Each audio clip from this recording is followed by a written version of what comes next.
Pihak kuasa hukum keluarga Brigadir Nofriansyah Yosua Huta Barat, Ramos Huta Barat dan Ferdi meminta istri Irjen Ferdi Sambo, Putri Chandrawati untuk turut diperiksa terkait tuduhan pelecehan seksual yang dilakukan Brigadir Yosua. Hal tersebut diungkapkan oleh Ferdi, setelah Kapolri Jenderal Listio Sigit Prabowo mengumumkan tersangka baru, yakni Irjen Pol Fs. Kuasa hukum berharap, Putri untuk segera muncul ke publik, dan menjelaskan kronologis yang sebenarnya.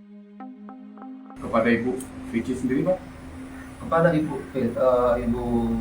Putri, kiranya Ibu Putri jangan selalu sembunyi di balik layar, tampillah ke permukaan. Sekarang sudah polisi menetapkan Bapak Ferdi Sambo selaku tersangka. Jangan lagi menyembunyikan diri. Jujurlah terhadap penyidik.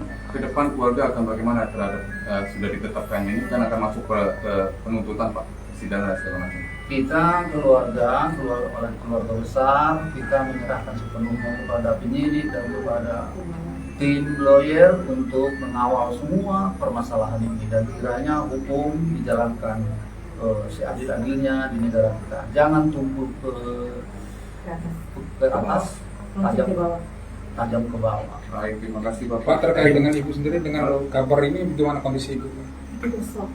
Ibu sekarang lagi udah shock, soalnya dibilang ditembak, bukan tembak menembak. Memang firasat dia selaku seorang ibu selama ini memang terbukti sekarang.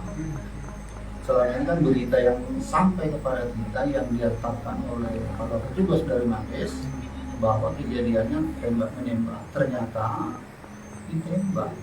Nah, kita sangat sedih, sangat sedih.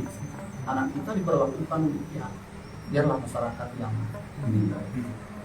Dan saya pun mengucapkan terima kasih kepada dukungan masyarakat seluruh Indonesia yang membawakan dalam doa agar kasus ini cepat terungkap dan pelaku utamanya. Kami mengucapkan terima kasih sebanyak, apalagi terhadap Bapak Mahfud MD yang begitu merespon segala keluhan-keluhan kami waktu kami menghadap beliau di kantor Menteri Perhubungan.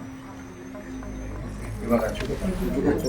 Jangan lupa subscribe, share, komen, dan like ya.